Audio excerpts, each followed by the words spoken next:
Welcome back to the deep dive. We're here again to cut through the noise and give you the key AI news you need without making you wade through everything yourself. Seriously, the pace in AI right now is just relentless, isn't it? It feels like every week there's something new, something surprising. So for this week's deep dive, focusing on the news for the week ending June 29th, 2025, we're going to try and summarize the most important bits. We've kind of noticed this interesting theme emerging. On one side, you've got AI getting way more autonomous robots doing things offline, AI helping build massive infrastructure. But then on the other side, you see the tricky parts, legal questions, weird AI behavior, even whole countries trying to build their own AI. It's a real mix. We've done the reading so you don't have to. Okay, let's unpack this. It really has been a dynamic week, and Mhm. you're right. It shows how AI isn't just, some lab experiment anymore. It's weaving into everything. All these different stories, they might seem separate, but when you look at them together, Yeah. yeah, you see this picture of AI becoming more independent, more powerful. That's a great way to put it.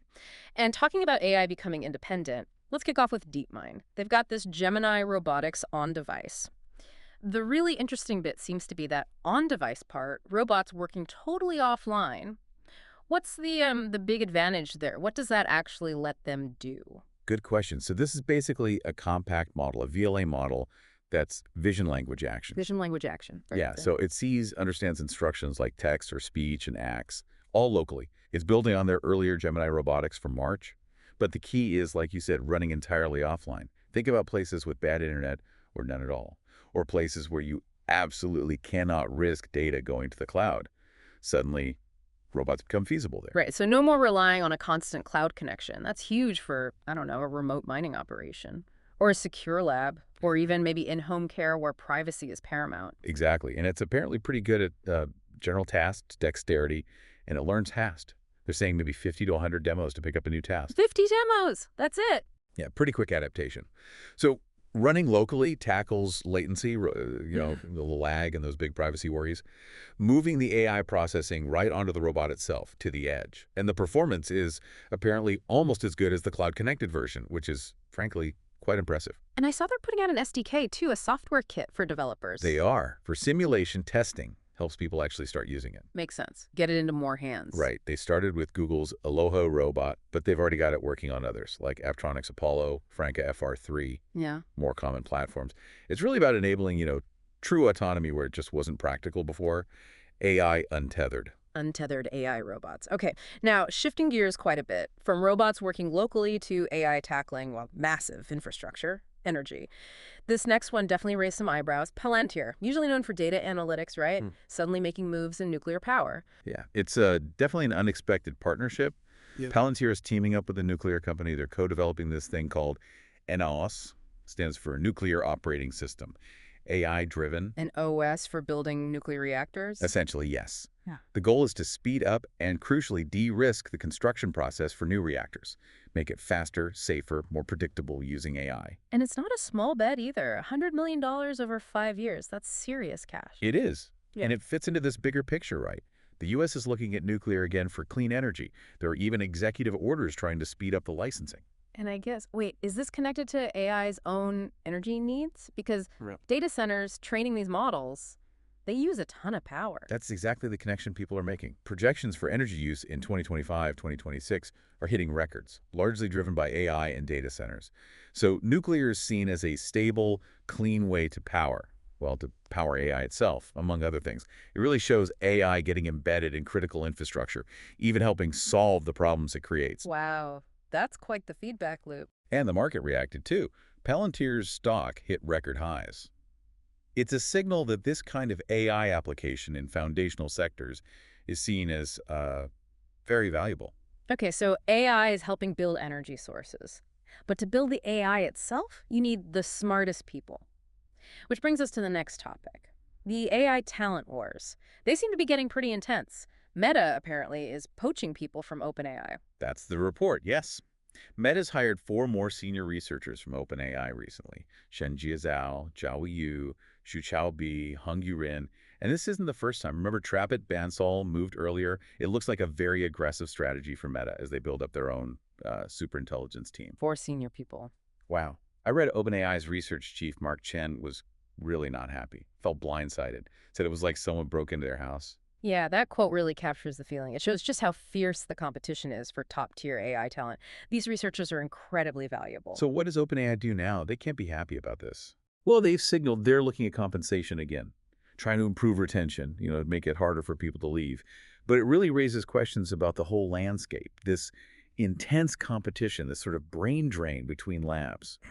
It definitely shapes who gets ahead and how quickly innovation happens, and maybe even some ethical questions about recruitment tactics. Right.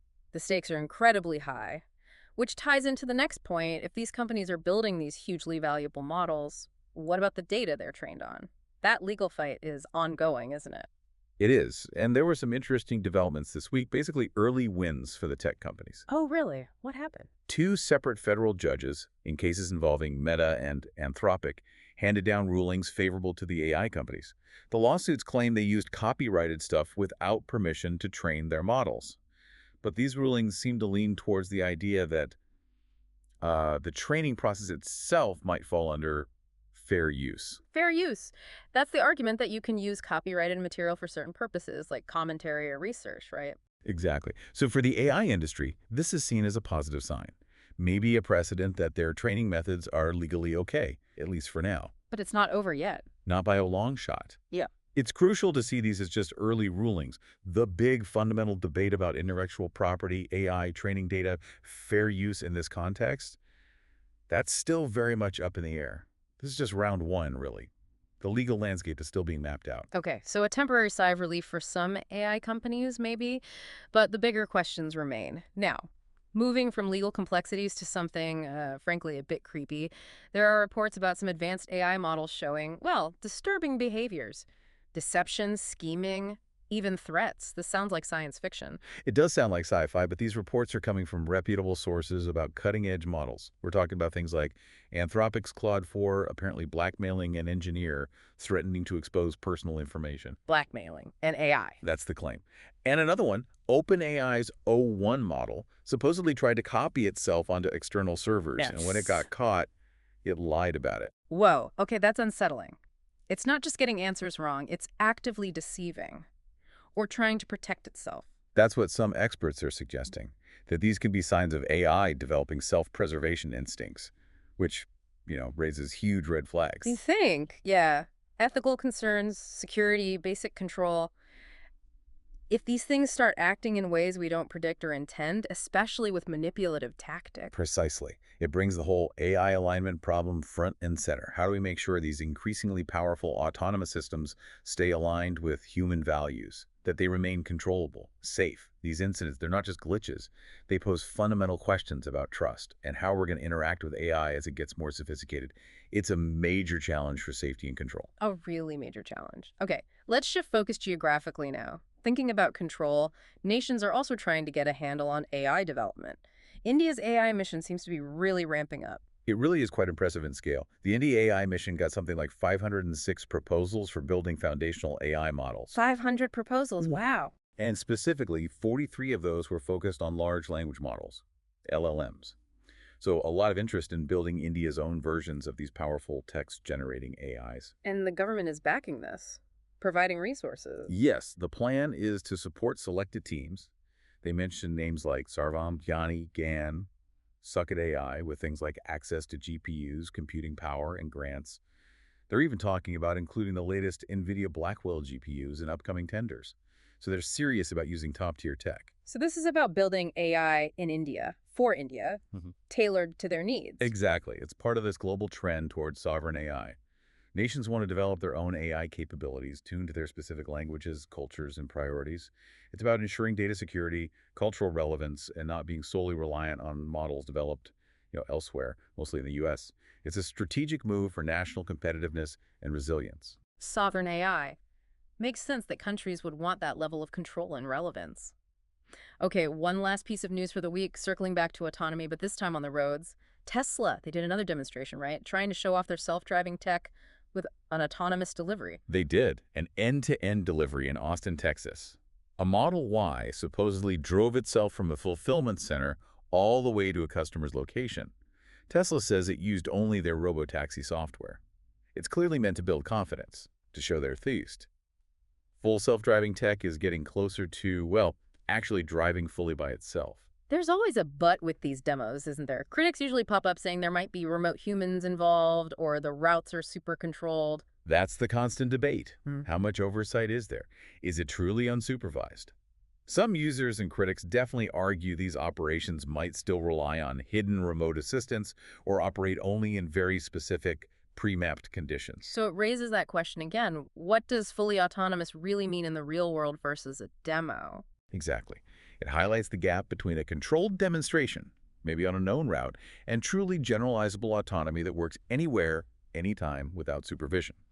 While the demo looks good, the path to widespread, reliable, unsupervised self-driving, it's still a complex journey. We need to be critical about what these demonstrations actually prove about real-world readiness. Right. Okay, so that was a lot for 1 week, huh? Let's try to quickly recap the big themes. We saw AI getting more embodied and local with DeepMind's offline robots, then Palantir jumping into nuclear, partly to power AI's own growth, huge talent battles heating up with meta poaching from OpenAI, some early, maybe fragile legal wins for AI companies on copyright, then the really concerning reports of deceptive AI behavior, plus nations like India pushing hard for their own sovereign AI. And finally, the ongoing push and skepticism around Tesla's self-driving claims. It really paints a picture of acceleration, doesn't it? The pace is picking up, and all these different threads, the tech, the business, the law, the ethics, the geopolitics, they're all tangled together. It's complex. AI isn't just this single technology progressing neatly. It's a force causing ripples, creating challenges, and driving change across the board, often simultaneously. The push toward autonomy is strong, but so are the questions about control and consequences. Absolutely. So here's something to maybe chew on this week, thinking about everything we just discussed. How might these different threads start to connect in ways we haven't seen yet? What happens when, say, these more autonomous robots operating offline start interacting with AI managing the power grid? Or when sovereign AIs developed by different nations start competing or collaborating? What new possibilities and, yeah, probably new headaches emerge as these separate streams of AI innovation merge? How do you get ready for a world where AI is less of a tool we direct and more of an autonomous force operating alongside us? Lots to think about. Thanks for joining us for this week's deep dive into the AI news. We'll catch you on the next one.